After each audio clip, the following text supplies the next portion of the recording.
Congolais na koloba ke eza mabe parce que biso ba Congolais na kati ya mboko tolingani te. Tozate lokola ba Nigérien,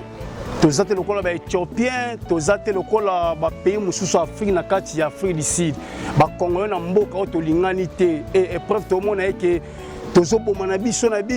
tozoyina na biso. Olingi te muninga avancer, soki muninga kombo avancer, bazoko benda po tazonga sima. Dans la carte Afrique du Sud, communauté congolaise, tolingani ata mukiete. Na joué baté pour nani. Yango moni pe na carte mboka na biso moye bonga ezati. Parce que biso na carte mboka pa ya toujours na bolingote.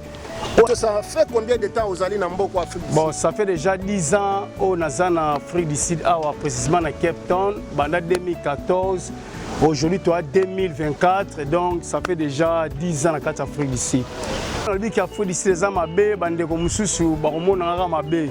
Ceux qui peuvent dans le but qu'ils ont malamu, Monsieur Baromo n'anga pekara mabé kaka. Mais précisément, na kati mboka oyo, tu as na kati lokola ya tami, tu as na kati tami, donc na kati mboka tu as tami, tu as tamisé, donc au ba anglophone ba balancing, na kati ya mboka Afrique du Sud. Et ça, batu mususu na kati mboka oyo baza ko se retrouver tant que ba Congolais, misusu pe baza ko souffrir makasi et tant que ba Congolais on ngolo ba pene yango wana. Mingi mwana mboka pona biyano na yo na banzi bozo sosola biyano mwana mboka mais bisa biso selon yo Afrique du Sud na Congo bisikani nezali malamu pona ba Congolais. Bon pona ngai vraiment na minute oyo vomina za na Afrique du Sud kina za na Congo parce que ça fait 10 ans on a tika mboka. Mais tant que na ba YouTube, ba réalité mboka na biso Congo, rien ne marche. Et là comme longa, et ça la maté na kati mboka Congo. Mboka toujours ko beba, batu bazo kufaka, misale zate, batu bazo lelaka. Mais en Afrique ici au moins opportunité zali. Na ba diaspora ya Congo, o alingi musala akozwa, ata mbongo mukie akozwa. Sobo seli maele na ope omona ki batu bakokamwa na kati mboka oyo. Quand même mboka baza en voie de développement ke Congo. Ils sont activités ni nozo sala na Afrique du Sud. Bon, en Afrique du Sud, na ko sate na zalo ko la sécurité. Na zana pona ko kongela mituka ya bato bazo travailler na kati ya immeuble ya boss na ngai. Ezalo ko la o anglais benga ki car guard. Oza pona ko protéger mituka ba client na quoi. Musa na sana Afrique du Sud ngwana. Merci mingi mwana mboka. Est-ce que vous regrettez pona nini waki na Afrique du Sud? Oui, je regrette beaucoup pona nga ko na Afrique du Sud. Je savais jamais na ko ina tamakolo na mboka o lokuta mabe parce que avant na awa ezana mikolo bazalaka wa ba yisaki nga yoki na Afrique du Sud ko sala nini kuneza suka Afrique okiko kangama. Bon na mona ko ba vanti parce que ti lelo na Congo Afrique du Sud sonaka kimboka moko pesa na plaire donc expliquez bango yango moni to yaki na kati mboka o mais ba réalité okuti na mboka o eza auto kanisa kité o mona eki na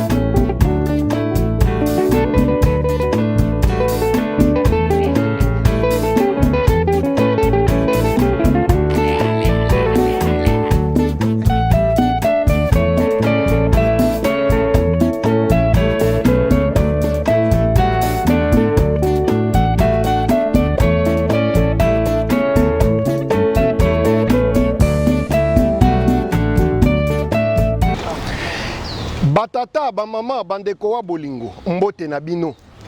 boye malamu na mayangani na Politique TV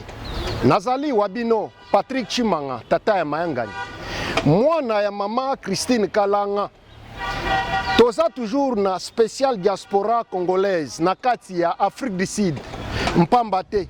ndenge bomoni bisika nyonso toko kende toko kutana na ba Congolais toko sula na bango nini ezali vi na bango na mboka o eza malamu to mabe pe nini esengeli to sala to basala pona kopesa na toli mpoete to bongisa bizaleli na biso tozali na suka mbula mais avant na mbaba na mboka na kokene na lombango mpona ko remercier bino balandi na biso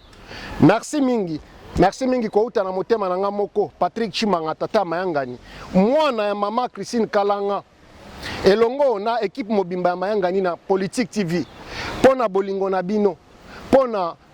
volonté na bino to support na bino liboso ya maison média na biso tomoni bozali ko s'abonner bozali ko share bozali ko liker mais to ko senga boko bana ko s'abonner mingi mpamba te biso tozali bana musala na bino. Musala na biso eza kolukela bino ba information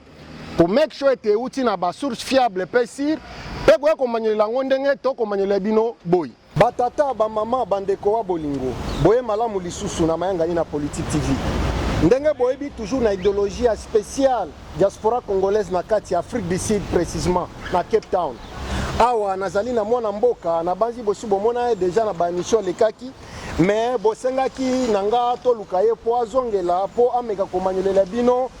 na bwanya pe maele sir réalité ya ba congolais na kati Afrique du Sud. Mbote mwana mboka. Mbote le grand journaliste Patrick Timanga. Et puis pesa bango mbote bana mboka tu bazotala monde mobimba. Na pesi bana mboka nyonso tu ya ngai Congo mbote na ba diaspora nyonso ya monde entier précisément awa na Afrique du Sud na Cape Town mbote na bino bisika bozwami na ba etando mikie mbote na bino vraiment. Na banzi boyambi mbote ko ute pa ya mwana mboka mais mwana mboka yebisa biso kombo na on nani lisusu. Bon ngako mona nga Gelor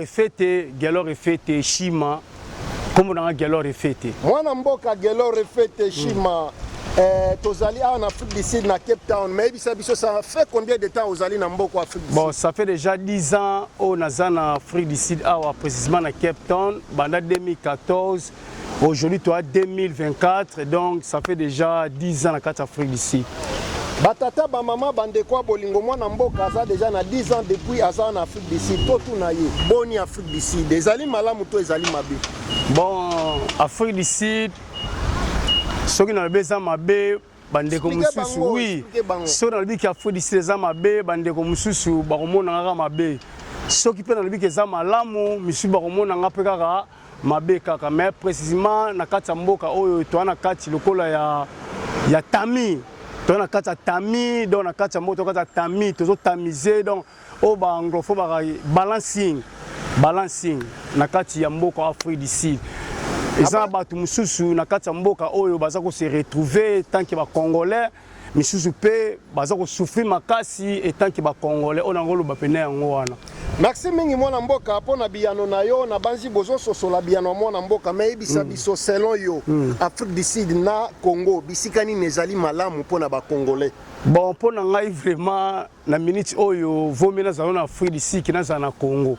Parce que ça fait 10 ans on a tika mboka mais tant que na ba YouTube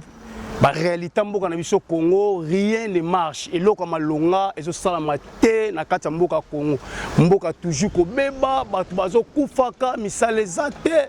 batu bazo lelaka mais en Afrique ici au moins opportunité zali na ba diaspora ya Congo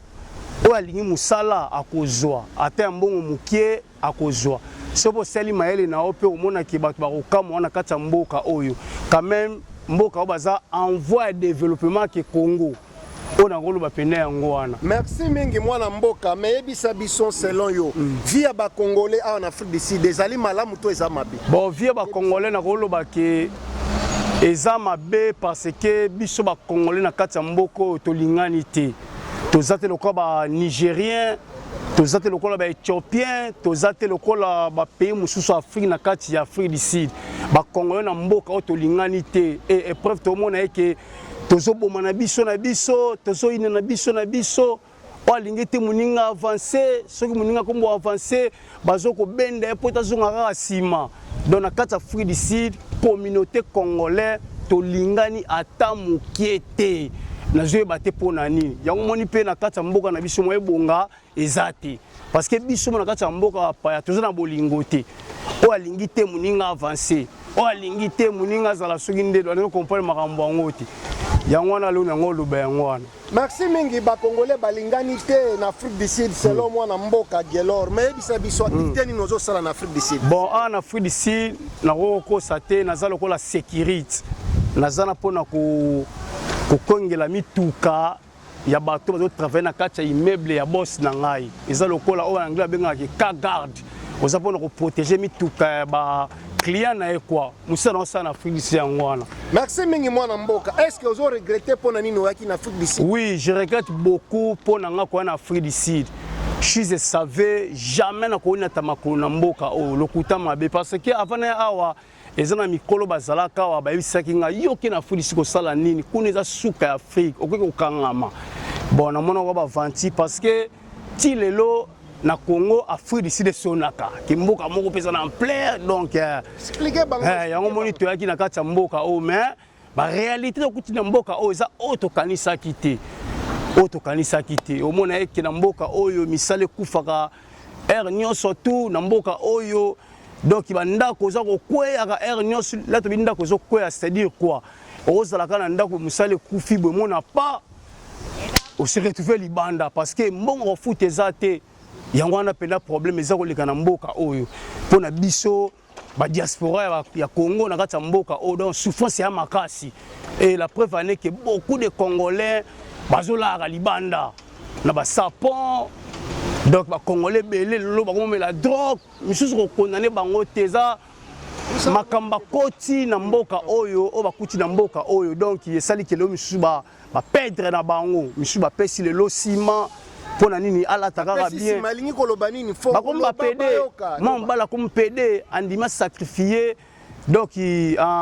simanaye po être ala ta bien ata mwana mutuka na kati ya mboka tozo mona yango do ba Congolais belé ba perdre pona souffrance o ezakati na mboko bandeko na ngai ya Congo o bozolanda biso na minute o na banzete bozali ko sosola maye mwana mboka Gerol maye mwana mboka Gelor azali koloba bolimbisanga monoko mozangi makolo mobetaka pe libaku o ezali ba réalité ya Afrique du Sud selon mwana mboka Gelor mais nini okoloba na ba Congolais bazolo bake Afrique du Sud leki Congo na nyonso do pona bango Afrique du Sud eza poto est-ce que za solo to eza lukuta ba pona ngai ezali premièrement mboka na biso tozona mboka mo eza riche parmi ba mboka nyonso tu ya monde to na richesse nyonso o esengeli bato bazana ngo mais na minute oyo toza pauvre biso la population pona ngai Afrique du Sud eza mieux que Congo pona ngai eza na ba Congolais mususu na Congo atikala jamais ta ko somba moto mais na Afrique du Sud après mona comme na 2000 tuka 3000 tuka pona hotel que mboka eza mwana avoir envoi ya développement que mboka na biso Congo donc pour l'Afrique du Sud eza mieux que Congo. Merci mingi batata ba mama bandeko bolingo selon moi na mboka Gelor Afrique du Sud ezali malamu ke Congo apesi ba raison na ye mais yebisa biso mwana mboka est-ce que ba sud africain balingi bino ba étranger balingi biso ba étranger est-ce que balingaka bino awa bon balingi no biso te pourquoi parce que mboka oyo ba pesi no privilège na ba habitants o balobaka na anglais ba citizen bango ba kolo mboka baza na avantage makasi mais lokuta mabe balingi biso te d'abord na mboka oyo bolingi ba étranger jamais un étranger ko sala 10 ans na mboka na bino sans kaza na mukanda bien dans mboka oyo to vivre na mikanda moko boy après 6 mois auquel suna home affairs auquel ko zbandela ko zongisa papeno kitoko donc eloko pena oyo to senga ba Congolais na Afrique du Sud balingi bisote la preuve en est que tout le monde qui va xénophobie salami kuna na Digba na KwaZulu Natal bazoboma Congolais bazoboma Nigeria bazoboma ba Éthiopien donc balingi no ba étranger te parce que babi que ba étranger ba boteli misala na bango nyonso oh misala ngo route oyo to boteli bango eza nini kaka sécurité misala ngo ba restaurant de misala moko eza en balier ya bazolo ba to botoli bango donc ba sud africain balingi bisote précisément ba noir sud africain balingi bisota mukete na banzi bososoli ba sud africain balingi ba étranger te ba congolais te selon moi na mboka Gelor mais nini okoloba na gouvernement na biso gouvernement congolais na ambassade wezo monisa ba congolais passeport na makambo ya passeport ba congolais belé bazolela pona makambo ya passeport nini okopesa conseil na gouvernement pe na ambassade bon conseil na kopesa na gouvernement congolais to na exemple ya président na biso Mobutu okomona que peuple nyonso congolais azalaki na carte d'identité na ye or carte de citoyen mais lelo ezalité gouvernement azo zo charge témoin ko bimisa ba carte d'identité carte de citoyen pour na peuple na ye ozomona et likamba passeport to lobaye que za participer mawa passeport le plus cher du monde est un passeport congolais mais un passeport moko pe ezata na valeur ata mukieti donc on a Cape Town pour na bato oyo baza ba représenter ambassadeur baya na Cape Town pona bato bazo ba passeport oboza na mbongo poto somba passeport na yo après 2 ans on peut se mbongo pono ya boye na pasi ozomona eloko ezoboma pena biso yango wana o na mboka nyonso tu atake ambassade na biso na Pretoria mais faut ça extension moko na kati Afrique d'ici o mutu nyonso anytime aza capable de rekende ko renouveler passeport to ko passeport na yi mais mboka na biso Congo na zo bate gouvernement na biso penda bolingi nini na zo bate vraiment mboka lokola Congo mboka o tonna na bomengo belé na biloka mikie beaucoup aussi le gouvernement congolais pour la biso la diaspora Afrique du Sud tous en poste ben je bima pe na mboka o pas Afrique du Sud mais o bima ndenge tant que passeport kuta pamba pour renouveler ça no passi nano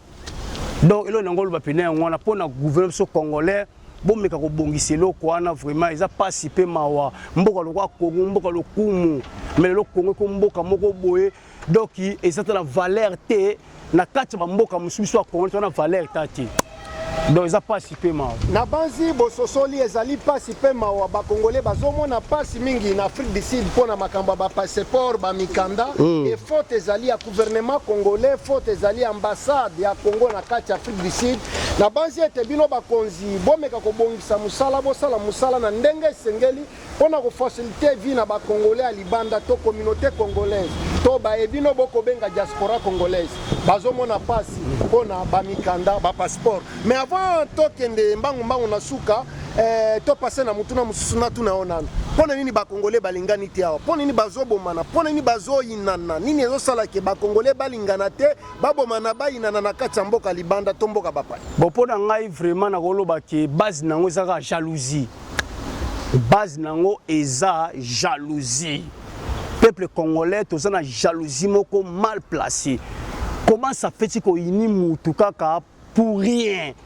azane pe na ban nalingi pe na profiter pour na ko informer bino ete mayenga ni na politique TV tozali na ba service ebele tozali ko rendre na bino population congolaise to communauté congolaise ya mokili mobimba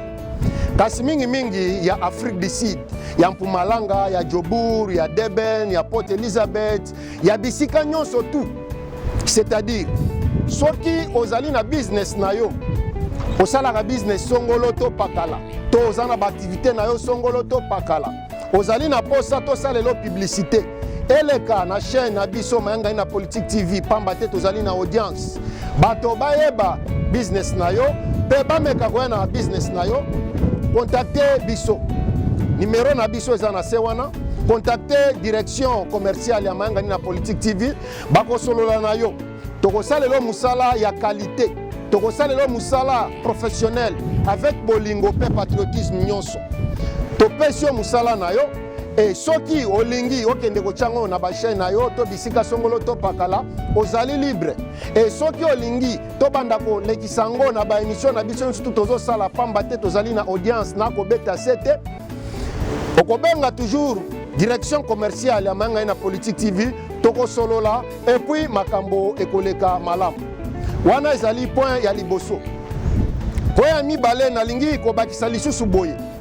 mayenga ni na politique TV maison média tozali pe na département o ezali ko couvrir ba événement na bino nyonso tout ezala ba événement ya esengo ezala ba événement ya mawa tozali wana pona ko accompagner bino na kolela na bino na kosepela na bino tozali wana pona ko accompagner bino soki ozali na matanga ke ozana posa to salelo vidéo to film ya matanga mobimba benga biso toujours direction commerciale toko solola toko ya toko salelo musala ya qualité pe toko peso yango soki ozana posa eleka na chaîne YouTube na biso mayanga na politique TV toko salango mais wana ekozala lisolo mususu soki ozali na anniversaire ozali na fête ozali na mariage ozali na biloko nyonso tout ya esengo ke ozana posa etikala na film benga biso tokoya tokosalelo musala ya qualité pe okosepela ndenge na lobaki soki ozana posa eleka na chaîne na biso tokosala bongo me wana ekozala lisolo mususu na banzi yete pona lelo na suki awa o ezali ba service ya liboso oyo nayeli bino mpona koexplike bino mpo boyeba ete mayanga na Politique TV eye awa mpona koservir bino. Merci mingi mpona bolingo na bino, bokoba na kosabone na chaîne YouTube na biso, bopartage ba émission na biso, bolike biso tozali bana misala na bino.